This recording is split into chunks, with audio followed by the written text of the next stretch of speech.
కచ్చతీవు ఇప్పుడు ఎందుకు ఇంత పెద్ద చర్చ అయింది అంటే ఎన్నికలు ఉన్నాయి కాబట్టి. ఇది యాక్చువల్గా ఎన్నికలకు వల్ల హాట్ టాపిక్గా మారింది. కానీ ఈ టాపిక్ ఇప్పుడే వచ్చింది కాదు, ఈ టాపిక్ ఎప్పటి నుంచో ఉంది. కానీ ఇప్పుడు ఎన్నికల టైంలో హాట్ టాపిక్గా మారింది. ఇది ఏంటి అంటే ఈ కచ్చతీవు అనేది జనరల్గా తమిళనాడులో ఉన్న మీరు రెండు ప్రధాన పార్టీలు మనకు తెలిసినవే, డిఎంకే అన్నా డిఎంకే.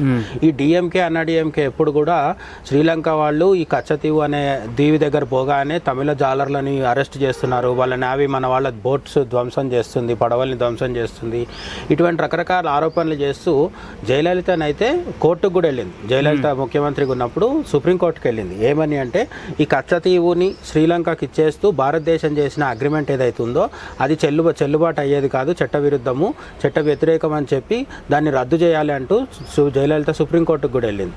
అది ఇంకా ప్రస్తుతం కూడా ఇంకా పెండింగ్లో ఉంది సుప్రీంకోర్టులో.